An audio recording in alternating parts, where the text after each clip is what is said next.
First watch this shocking news that is given by the immigration minister and उसके बाद मैं आपको अपना ओपिनियन और उसको मैं पूरा एक्सप्लेन करता हूँ कि what is happening and what is going on in the Canada in terms of study permit. As of September 1st of this year, postgraduate work permits will no longer be available to public-private institution models.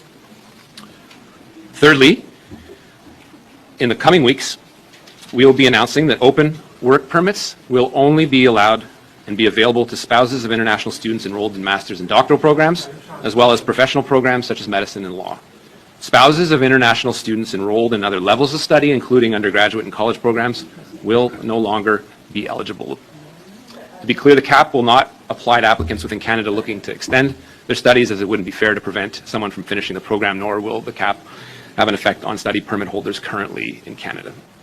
These temporary measures will be in place for 2 years, and the number of new study permit applications that will be accepted in 2025 will be reassessed at the end of this year. First बात करते हैं ना, आपको मैं explain करता हूँ each and every point at what is happening and what is going on in the Canada. So first point है, if you take admission in any private college means public private college में अगर आप लेते हो तो आप eligible नहीं हो. अगर आपका एडमिशन 1 सितंबर 2024 के बाद है, अगर आप 1 सितंबर 2024 के बाद आते हो, कोई भी इंटेक लेते हो, सितंबर इंटेक, जनवरी इंटेक, कोई भी इंटेक लेते हो 2024 के बाद, तो आप एलिजिबल नहीं होगे PGWP के लिए, means post graduate work permit के लिए.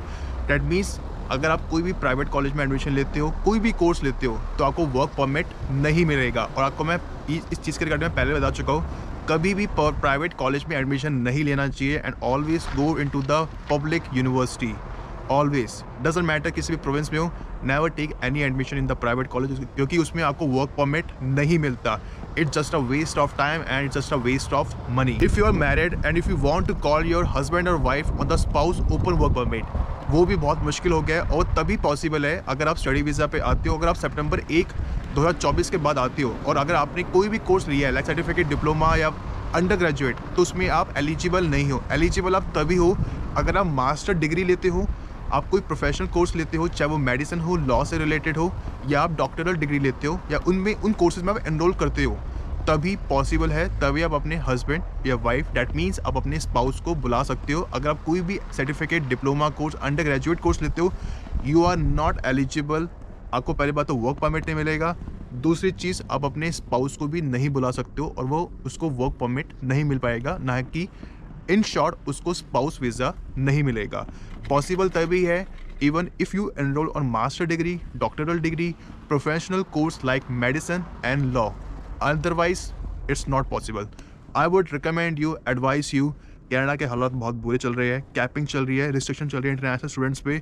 आई would advise you, if you coming to Canada, job नहीं है, अपॉर्चुनिटी नहीं है, पैसे नहीं कमा पाओगे, it would be very hard to get into the Canada right now and PR लेना भी बहुत मुश्किल हो गया है. और ऐसे अभी हालात चल रहे हैं, कैपिंग चल रही है. मेरी तरफ से जो आपको एडवाइस है, don't choose Canada, choose any other country if you want to settle down in any foreign country. फिर भी अगर आप कनाडा आना चाहते हो तो जो कोर्स मैंने बोले हैं, master degree, doctoral, professional course like law and medicine, in course में आप एनरोल होते हो, पब्लिक यूनिवर्सिटी में आप एनरोल होते हो, तभी आना, तभी आपके स्पाउस को भी ओपन वर्क परमिट मिलेगा. Otherwise it's just a waste of time, waste of money. Even अगर आप इनके अलावा कोई भी कोर्स में एनरोल होते हो, ना वर्क परमिट मिलेगा और ना ही आप अपनी फीसें निकाल पाओगे. As you all know, Canada is doing a capping on the international students. Restriction कर रहा है और कनाडा नहीं चाहता कि ज़्यादा इंटरनेशनल स्टूडेंट्स आए because of lots of reason. Opportunities नहीं है, जॉब्स नहीं है, रेंट बहुत ज़्यादा हो गया, एकोमोडेशन नहीं है, एक्सपेंस ज़्यादा है, इन्फ्लेशन बहुत ज़्यादा है, MRP यहाँ पे नहीं होता. तो कनाडा की इवन जो कनाडा की जो कॉमन पॉपुलेशन है, जो लोग हैं यहाँ के कॉमन सिटीजन्स हैं, चाहे PR होल्डर हो, कैनेडियन सिटीजन्स हो, they are not happy with the current government and this is the reason. 2025 में इलेक्शन भी आने वाला है. कोई कह रहा है 2024 में, 2025 में अभी फिक्स नहीं हुआ है, लेकिन 2025 में इलेक्शन होगा और यहाँ की कॉमन पॉपुलेशन को भी, सिटीजन्स को भी खुश करना है, क्योंकि चीज़ें बहुत महंगी होती जा रही है, जॉब्स नहीं है. This is the reason they are putting the capping on the international students, restriction on the international students. 2023 के फर्स्ट सेकंड क्वार्टर के कंपैरिजन में अभी कनाडा ने जो स्टडी परमिट अप्रूव किया है वो है 3,64,000. That is 35% less as compare to first and second quarter. तो if you are planning to come into Canada, you should keep this in your mind, and if you still want to come to Canada, I would advise you, ऐसे course में enrol हो जाओ जिस पे आपको benefit मिले PR के regarding. आप अपने अगर मैरिड हो तो अपने स्पाउस को भी बुला सको, जो को मैंने पहले कहा. या वन ऑफ द ईजिएस्ट और द बेटर वे और द अदर तरीका जो है, अगर आप स्टडी परमिट में नहीं आना चाहते, वो है LMIA.